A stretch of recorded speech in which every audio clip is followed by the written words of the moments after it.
جی وعلیکم السلام ورحمۃ اللہ وبرکاتہ۔ محترم بھائی نے لکھا جی قاری صاحب رات کو سونے سے پہلے سورہ ملک اور سورہ سجدہ پڑھنے کے حوالے سے ترمذی کی جو حدیث 3404 ہے اس کی سند کے بارے میں کیا حکم ہے؟ کیا یہ پڑھنی سنت ہے یا نہیں؟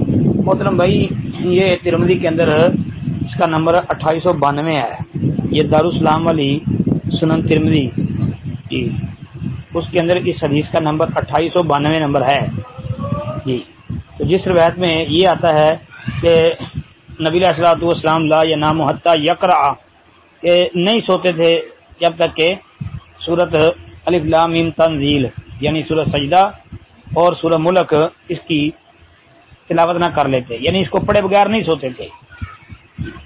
تو یہ روایت بھائی ثابت ہی نہیں ہے، کیونکہ اس کی سند میں لیث بن ابی سلیم جمہور محدثین کے نزدیک ضعیف راوی ہے، اور لیث بن ابی سلیم جو ہے یہ ضعیف الحدیث ہے، اور اس کے ساتھ ابو زبیر جو ہے وہ مدلس ہے، تدلیس بھی کر رہا ہے۔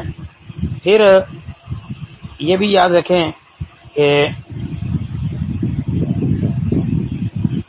ابو زبیر المکی کا جو ہے سماع کی صراحت کرنا یہ بھی نہیں کہیں پر، اس لیے یہ روایت تو بھائی ثابت بھی نہیں ہے۔ پھر ابو زبیر سے یہ بھی پوچھا گیا کہ آیا یہ روایت آپ نے جابر بن عبداللہ رضی اللہ تعالیٰ عنہ سے سنی ہے؟ انہوں نے کہا کہ مجھے یہ خبر صفوان یا ابن صفوان نے بتائی، مطلب پھر یہ روایت مرسل ہو گئی۔ یہ ترمذی کے اندر 2892 نمبر روایت کے تحت آپ سارا مطالعہ کریں، انشاءاللہ پتہ چلے گا۔ اور اس پر حافظ ابن حجر اسقلانی رحمۃ اللہ علیہ نے تحقیق کرتے ہوئے یہ بات لکھی ہے نتائج الافکار میں کہ یہ روایت مرسل یا موضل ہے۔ پھر شیخ البانی رحمۃ اللہ علیہ کے ایک شاگرد شیخ سلیم الہلالی سلفی عالم ہیں، بہت بڑے عالم ہیں، محقق عالم ہیں، اردن کے اندر موجود ہیں۔ انہوں نے عمل الیوم واللیلہ ابن سنی کی اس کے اوپر جو انہوں نے کام کیا ہے اجالت الراغب المتمنی کے نام سے، وہ کتاب 2 جلدوں کے اندر میرے پاس بھی موجود ہے۔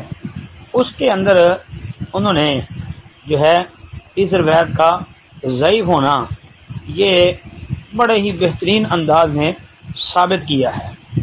تو لہذا سورۃ سجدہ اور سورۃ ملک کی تلاوت کر کے سونے والی روایت یہ ثابت نہیں ہے۔ البتہ سورہ ملک اکیلی اس کا پڑھنا یہ بھائی ثابت ہے۔